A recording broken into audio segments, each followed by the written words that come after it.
Hello, good morning dear students. Online classes में आपका स्वागत है। हम पिछले लेक्चर में हमने जो बाज़ार की जो दो स्थितियाँ थी, पूर्ण प्रतियोगिता और एकाधिकार के अंतर्गत हमने देखा था भाई वो क्या होती हैं, उनकी विशेषताएं क्या हैं, या फिर हमने देखा था भाई लॉन्ग रन के अंदर और शॉर्ट रन के अंदर किस प्रकार से उनका इक्विलिब्रियम होता है, एक फर्म का और एक इंडस्ट्री का। उसके बाद हम देखते हैं हमने दो स्थितियों के बारे में पढ़ लिया, परफेक्ट कंपटीशन के बारे में और मोनोपोली के बारे में। लेकिन हम देखते हैं रियल लाइफ में, वास्तविक जीवन के अंदर हम देखते हैं भाई इन दोनों के बीच की स्थिति पाई जाती है। बाजार के अंदर इन दोनों के बीच की जो स्थिति पाई जाती है उसको हम क्या कहते हैं, पूर्ण प्रतियोगिता कहा जाता है। इकोनॉमिक्स के अंदर पूर्ण प्रतियोगिता की स्थिति का अध्ययन, जो भी इम्परफेक्ट कंपटीशन का जो अध्ययन था वो 1933 के बाद किया जाने लगा। इसी वर्ष जो इंग्लैंड में श्रीमती जॉन्स रॉबिन्स की एक पुस्तक बुक प्रकाशित हुई थी, उसका नाम था इकोनॉमिक्स ऑफ परफेक्ट कंपटीशन। और इसी वर्ष अमेरिका के अंदर जो चैम्बरलिन ने एक बुक प्रकाशित की थी, थ्योरी ऑफ मोनोपोलिस्टिक कंपटीशन। तो इन्हीं बुकों के प्रकाशन के बाद अर्थशास्त्र में जो अपूर्ण प्रतियोगिता में कीमत तथा संतुलन निर्धारण का जो भी महत्व था वो क्या है, बढ़ गया। अपूर्ण प्रतियोगिता की अगर हम बात करें तो वो एक प्रकार से विस्तृत जो आपकी टर्म है। तो इसके अंदर जो हम देखते हैं जो निम्नलिखित जो बाजार की स्थिति आ सकती है, इसके अंदर एक तो होती है आपकी एकाधिकारी प्रतियोगिता। एकाधिकारी प्रतियोगिता में क्या होते हैं, बहुत से विक्रेता होते हैं। फिर आती है कि अल्पाधिकार। अल्पाधिकार में कुछ ही विक्रेता होते हैं, यानी कि जो वस्तुओं का उत्पादन किया जाता है उस पर कुछ ही विक्रेताओं का क्या होता है, अधिकार होता है। फिर आती है आपकी द्वैताधिकार। द्वैताधिकार मैंने डिओपोली, जिसके अंदर केवल किसी वस्तु के दो ही विक्रेता होते हैं। अगर इसकी डेफिनेशन की बात करें तो इसके अंदर ड्यूपोली के अंदर केवल दो ही विक्रेता होते हैं। तो इस प्रकार से हम कह सकते हैं कि भाई जो एकाधिकारी है, बाजार की वह स्थिति है जिसमें किसी वस्तु के बहुत से विक्रेता होते हैं, परंतु प्रत्येक विक्रेता की वस्तु दूसरे विक्रेता की वस्तुओं से किसी न किसी रूप में भिन्न होती है। यानी कि इसके अंदर जो वस्तु विभेद है वो पाया जाता है। बहुत से विक्रेता होते हैं, एक विक्रेता की जो वस्तु है वो दूसरे विक्रेता से किसी न किसी प्रकार से वो भिन्न होती है। तो इस प्रकार से हम कह सकते हैं जो वस्तु विभिन्नता होती है एकाधिकारी प्रतियोगिता की मुख्य विशेषता होती है। वस्तु विभिन्नता हम देख सकते हैं वो ब्रांड के नाम से हो सकती है, ट्रेडमार्क के नाम से हो सकती है, गुण के अंदर भी भेद हो सकता है, पैकिंग के अंदर भी हो सकता है, उपभोक्ताओं को दी जाने वाली सुविधाओं या सेवाओं के अंतर के रूप में भी हो सकती है। तो वास्तविक जीवन में इस प्रकार की प्रतियोगिता के बहुत उदाहरण मिलते हैं। अगर हम रियल लाइफ के अंदर देखें तो जो इम्परफेक्ट जो कंपटीशन होता है उसी के बहुत उदाहरण हमारे जिन्हें मिलते हैं, जैसे फोरेंस है, कोलगेट है, पेप्सोडेंट है, सिबका है, टूथपेस्ट है। जो भी ये उत्पादन करने वाली जो फर्में होती हैं वो एकाधिकारी प्रतियोगिता के उदाहरण होते हैं। तो इस प्रकार की जो बाजार स्थिति में फर्म एकाधिकारी भी है और प्रतियोगी भी है। इसका मतलब हम कह सकते हैं भाई जो इस प्रकार की जो बाजार की स्थिति होती है उसके अंदर जो फर्में होती हैं वो एकाधिकार भी होती है और प्रतियोगी भी होती है। तो इस प्रकार जो इन फर्मों के अंदर दोनों प्रकार के गुण पाए जाते हैं जिसे हम कहते हैं एकाधिकारी फर्में। तो इसलिए एकाधिकारी प्रतियोगिता पूर्ण प्रतियोगिता तथा एकाधिकार का मिश्रण है। तो हम कह सकते हैं वह जो एकाधिकारी प्रतियोगिता है वो पूर्ण प्रतियोगिता और एकाधिकार दोनों का क्या है, मिश्रण है। फॉर एग्जांपल हम देख सकते हैं जैसे हिंदुस्तान लीवर लिमिटेड का लक्स ट्रेडमार्क एक एकाधिकार है, यानी कि जो हिंदुस्तान लीवर लिमिटेड जो कंपनी है उसका जो लक्स की जो साबुन बनाता है उसका ट्रेडमार्क पर एकाधिकार है और दूसरी फर्म इसका प्रयोग नहीं कर सकती। परंतु हम देख सकते हैं वे जो दूसरी फर्में हैं अपने ट्रेडमार्क के अंतर्गत नहाने के साबुन का उत्पादन कर सकती है, जैसे हमाज है, ब्रिज है, कैमी है, डिटोल है। तो इस प्रकार से जो आपकी एकाधिकार होता है, एकाधिकारी प्रतियोगिता होती है, उसके अंदर एकाधिकार और पूर्ण प्रतियोगिता दोनों के है विशेषता पाई जाती है। इसमें हम देख सकते हैं तो बाजार जो एकाधिकारी प्रतियोगिता होती है वो बाजार की ऐसी स्थिति होती है, उसके अंदर ये विशेषता होती है कि बहुत से विक्रेता होते हैं तथा उनकी जो वस्तुएं होती हैं वो निकटतम स्थानापन्न होती हैं। आगे अगर इसकी डेफिनेशन की बात करें तो कोई भी, अगर आपकी बुक में बहुत सारी डेफिनेशन दे रखी, कोई भी एक डेफिनेशन कर लेना। जैसे JS बेनेज के अकॉर्डिंग एकाधिकारी प्रतियोगिता उस उद्योग में पाई जाती है जहां काफ़ी मात्रा में छोटे छोटे विक्रेता हो, यानी कि वह ऐसा उद्योग जहां पर काफ़ी मात्रा में क्या होते हैं, छोटे छोटे विक्रेता होते हैं जो विभिन्न पर साथ ही निकट स्थापन बेच रहे होते हैं, यानी कि जो विभिन्न कीमतों पर क्या करते हैं, साथ ही निकटतम उसका स्थानापन जो है वो बेच रहे होते हैं। आगे हम देखते हैं जो आपकी एकाधिकारी प्रतियोगिता की क्या क्या विशेषताएं हैं या इसकी क्या क्या मान्यताएं हैं। सबसे जो पहली इसकी विशेषता वो है आपकी फर्मों तथा क्रेताओं की अधिक संख्या। जो आपकी एकाधिकारी होती है, एकाधिकार फर्म के अंदर क्या होती है, जो प्रतियोगिता होती है उसके अंदर जो फर्में होती हैं वे भी क्या है बहुत ज़्यादा मात्रा में पाई जाती है, और जो क्रेता होते हैं वो भी क्या है उनकी संख्या भी क्या होती है बहुत ज़्यादा होती है। Large number of firms and buyers, एकाधिकारी प्रतियोगिता में वस्तु का उत्पादन करने वाली फर्मों तथा क्रेताओं की संख्या पूर्ण प्रतियोगिता की तरह काफ़ी अधिक होती है, यानी कि परफेक्ट कंपटीशन की तरह ही इसमें क्या होती है बहुत ज़्यादा होती है। लेकिन यहाँ पर जो विक्रेता होते हैं वो छोटे छोटे आकार के होते हैं। इसका अभिप्राय यह है कि प्रत्येक फर्म का बाजार पर केवल सीमित मात्रा में ही नियंत्रण होता है। इसके अतिरिक्त फर्मों की अधिक संख्या होने के कारण प्रत्येक फर्म अपनी कीमत नीति का स्वतंत्रतापूर्वक क्या कर सकती है, निर्धारण कर सकती है। यानी कि जो इसके अंदर जो परफेक्ट कंपटीशन की जो हमने करैक्टरिस्टिक पढ़ी थी वह इसमें बहुत सी जो है फर्में होती हैं और बहुत से क्या होते हैं जो आपके क्रेता होते हैं। इसी प्रकार जो आपकी फर्में होती हैं वो क्या करती हैं, अपनी वस्तुओं को कीमत का जो निर्धारण होता है वो स्वयं करती हैं। फिर जो नेक्स्ट इसके अंदर आपका आता है वो आता है वस्तु विभेद। इस प्रकार हमने पीछे पढ़ा था भाई, जो आपकी वस्तु विभेद है वो एकाधिकारी प्रतियोगिता का मुख्य लक्षण है। एकाधिकारी के अंदर क्या पा जाता है, प्रोडक्ट डिफ्रेंसिएशन पा जाता है, वस्तु विभेद पा जाता है। वस्तु विभेद से अभिप्राय है कि निश्चित समय पे उपभोक्ताओं को विभिन्न प्रकार, स्टाइल, ब्रांड तथा क्वालिटी की वस्तुएं उपलब्ध कराना। ये जो वस्तु विभेद है वो क्या होता है भाई, एक ही टाइम पर, एक ही समय पर जो आपके विभिन्न जो उपभोक्ता होते हैं उनको विभिन्न प्रकार की क्या है वस्तुएं उपलब्ध करवाना। वस्तु विभेद उस समय होता है जब वस्तुओं के खरीदार एक वस्तु तथा दूसरी वस्तु में अंतर कर सकें। इसमें फर्मों की बहुत सी संख्या होती है किंतु उनकी वस्तुएं आपस में किसी न किसी तरह क्या होती हैं, डिफरेंट होती हैं, परंतु ये वस्तुएं एक दूसरे की निकटतम स्थानापन्न होती हैं। वस्तु विभेदीकरण वस्तुओं की विशेषताओं के कारण जैसे आकार, माप, रंग, टिकाऊपन, क्वालिटी आदि से पैदा होता है। अब प्रश्न यह उठता है कि उत्पादन अपने उत्पाद का विभेदीकरण करना क्यों पसंद करते हैं। भाई क्यों करते हैं वो वस्तु विभेद, अपने जो भी उसका प्रोडक्ट है उसके अंदर जो वस्तु विभेद क्यों करते हैं। इसका कारण यह है कि वस्तु विभेद के फलस्वरूप उत्पाद का वस्तु की कीमत पर आंशिक नियंत्रण संभव हो जाता है। ये कीमत पर जो भी आपका पूर्ण नियंत्रण तो संभव नहीं होता वस्तु कीमत पर वस्तु विभेद के कारण, लेकिन जो आंशिक नियंत्रण है, थोड़ा बहुत जो नियंत्रण है वो उत्पादकों का वस्तु कीमत पर रहता है। बाजार में होने वाली बिक्री में उसका भाग क्या है, बढ़ जाने की संभावना में वृद्धि होती है। यानी कि जो वस्तु विभेद के कारण क्या होता है, बाजार में जो वृद्धि होती है, वस्तु की बिक्री बढ़ जाने की होती है, संभावना होती है। नेक्स्ट जो इसकी कैरेक्टरिस्टिक्स है वो है फर्मों के प्रवेश होने तथा छोड़ने की स्वतंत्रता।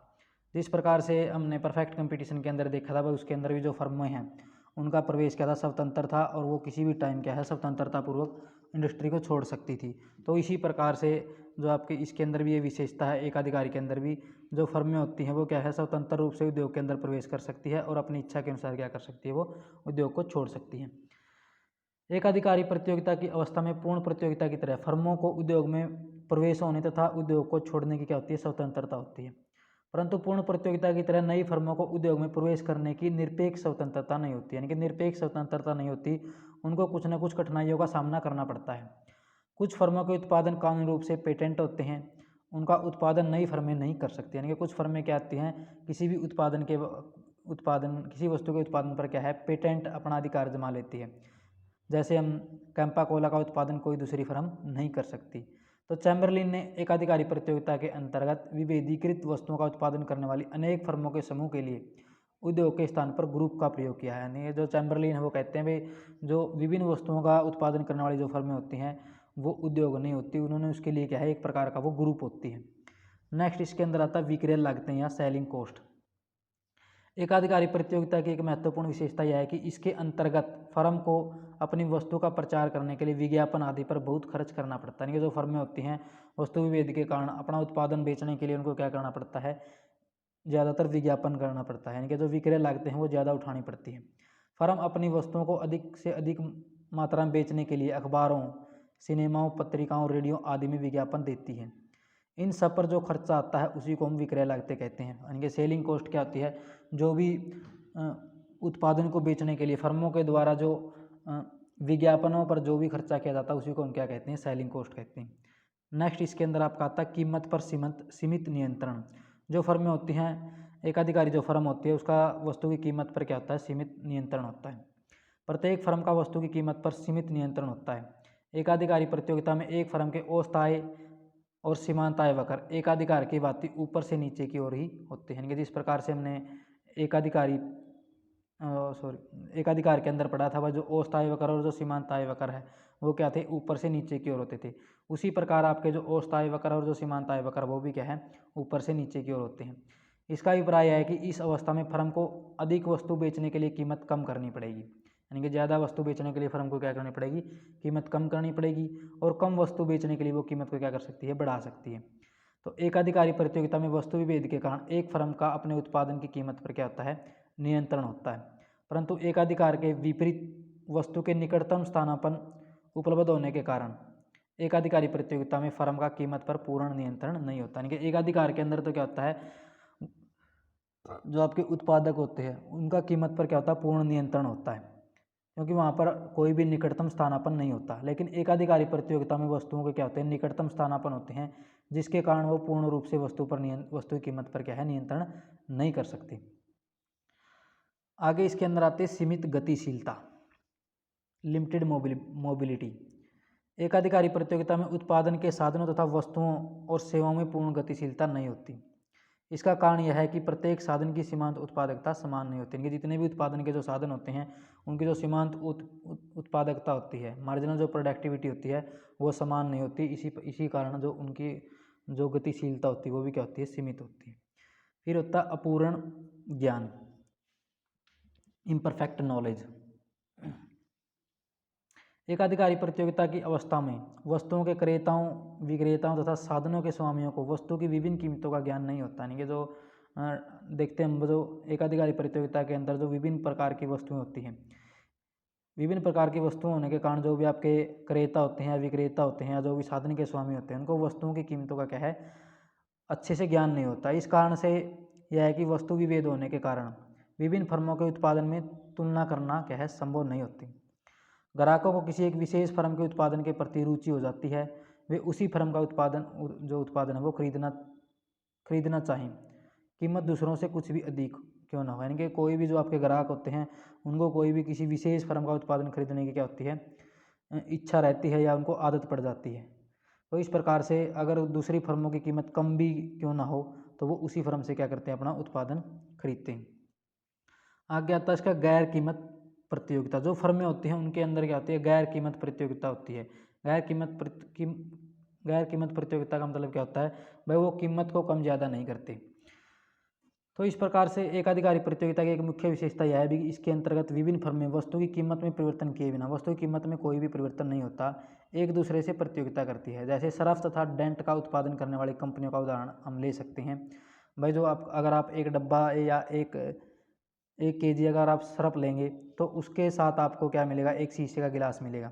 तो इसी तरह आप एक डब्बा अगर एक डब्बा डेंट का लेंगे तो उसके साथ आपको एक स्टील का चम्मच मिलता है। तो इस प्रकार से ये इसी को हम क्या कहते हैं, गैर जो आपकी कीमत प्रतियोगिता कहते हैं। इस प्रकार फर्मों में ग्राहकों को विभिन्न प्रकार की सुविधाएं तथा वस्तुएं आदि प्रदान करके अपनी ओर आकर्षित करने की जो आपकी प्रतियोगिता वो चलती रहती है। और इस प्रकार की जो प्रतियोगिता होती है, जो कीमत में परिवर्तन किए बिना जो प्रतियोगिता होती है उसको हम कहते हैं नॉन प्राइस कंपटीशन कहा जाता है। फिर आपका आता है उत्पादन के साधनों की कीमत तथा तकनीक को शिथिल माना जाता है। जो भी उत्पादन के जो साधन होते हैं, जो उत्पादन करने के लिए जो साधन लगाए जाते हैं या जो तकनीक लगाई जाती है उसको उसके अंतर्गत क्या माना जाता है, शिथिल माना जाता है। उसका कोई भी उसके अंदर परिवर्तन नहीं होता। नेक्स्ट इसके अंदर आता है एक समूह के सभी उत्पादों की मांग तथा लागत वक्र एक समान होते हैं, यानी कि जितने भी समूह होते हैं, जो फर्मों का जो समूह होता है, उत्पादन करने वाली जो फर्में होती हैं उनका जो समूह होता है, उनके जो भी उत्पादों की जो मांग और जो लागत वक्र होते हैं वो क्या होते हैं, एक समान होते हैं। दोनों डिमांड और जो कॉस्ट वक्र होते हैं वो क्या होते हैं, एक समान होते हैं। हम देखते हैं जो एकाधिकारी प्रतियोगिता में मांग वक्र और लागत वक्र किस प्रकार के होते हैं। सबसे पहले जो हम इसमें देख रहे हैं आप, जो आपका मांग वक्र है एकाधिकारी प्रतियोगिता के अंदर, मांग वक्र किस प्रकार का होगा, वो जिस प्रकार एकाधिकार के अंदर हमने देखा था जो AR होता है वही इसका क्या होता है, डिमांड वक्र होता है। लेकिन जो एकाधिकारी प्रतियोगिता थी उसके अंदर जो आपका मांग वक्र था वो क्या था, कम लोचदार था। और यहाँ पर ये क्या होते हैं, अधिक लोचदार होते हैं दोनों ही, मांग वक्र भी और आपका सीमांत आय वक्र भी। एकाधिकारी प्रतियोगिता की स्थिति में पूर्ण प्रतियोगिता तथा एकाधिकार की बात ही मांग वक्र तथा पूर्ति की अंत्यक्रिया द्वारा कीमत का निर्धारण होता है। जिस प्रकार से हमने देखा था भाई जो पूर्ण प्रतियोगिता के अंदर और एकाधिकार के अंदर जो आपकी कीमत का निर्धारण किस प्रकार होता है, मांग और पूर्ति की अंत्यक्रिया के द्वारा होता है। उसी प्रकार एकाधिकारी प्रतियोगिता में भी जो कीमत का निर्धारण होता है वो मांग और पूर्ति की अंत्यक्रिया के द्वारा ही होता है। तो इस प्रकार इससे पहले हमें देखते हैं जो आपका डिमांड करो वो क्या होता है। एकाधिकारी प्रतियोगिता में वस्तु विभेद होने के कारण फर्म का मांग वक्र अर्थात औसत आय वक्र नीचे की ओर झुका होता है। यानी कि इस बात हम देख सकते हैं जो आपका मांग वक्र है या एवरेज रेवेन्यू है, औसत आय वक्र है, वो क्या है, नीचे की ओर झुका हुआ होता है। सीमांत आय वक्र का ढलान भी नीचे की ओर होता है। जो सीमांत आय वक्र का जो ढलान होता है वो भी क्या होता है, नीचे की ओर होता है, जैसे कि आप चित्र में देख रहे हैं। लेकिन इसका कारण यह है कि यदि एक उत्पादक अपनी वस्तु की कीमत को बढ़ा देता है तो कुछ ग्राहक उसका उत्पादन खरीदना क्या है, बंद कर देते हैं तथा दूसरी फर्मों का क्या करते हैं, वो उत्पादन करने लगते हैं। इसके विपरीत यदि वह कीमतों को कम कर देता है तो दूसरे उत्पादक के कई ग्राहकों को अपना उत्पादन खरीदने के लिए वो आकर्षित कर सकता है। आगे इसके अंदर आता है लागत वक्र। क्या होता है, एकाधिकारी प्रतियोगिता में भी औसत लागत वक्र, सीमांत लागत वक्र तथा परिवर्तनशील लागत यू आकार के होते हैं। जो भी कॉस्ट जो लागत वक्र होते हैं, चाहे वो सीमांत लागत वक्र हो या फिर सीमांत लागत वक्र हो या औसत लागत वक्र हो या फिर जो आपका परिवर्तनशील लागत वक्र, वो सभी के सभी क्या होते हैं, यू आकार के होते हैं। पूर्ण प्रतियोगिता का विशेष लक्षण विक्रय लागत है। जो भी अपूर्ण प्रतियोगिता होती है उसका जो जो लक्षण होता है वो क्या होती है, विक्रय लागतें हैं। यह लागत वस्तु के प्रचार पर खर्च की जाती है। चैम्बरलिन के अनुसार विक्रय लागत वक्र भी यू आकार का होता है।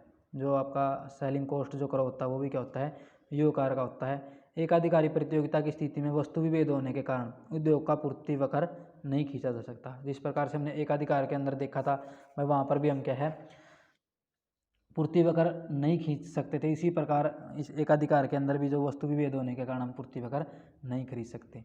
इसके अंदर आपका एक छोटा सा प्रोडक्ट डिफरेंशिएशन है, वस्तु विभेद किसे कहते हैं मैंने आपको बता ही दिया। वस्तु विभेद क्या होता है इसको पढ़ लेना भाई, वस्तु विभेद किसे कहते हैं। नेक्स्ट जो लेक्चर होगा उसमें हम देखेंगे भाई किस प्रकार से जो आपका संतुलन होता है एकाधिकारी प्रतियोगिता के अंदर, लॉन्ग रन के अंदर और शॉर्ट रन के अंदर किस प्रकार से आपका कीमत का और उत्पादन का किस प्रकार से संतुलन होगा या निर्धारण होगा।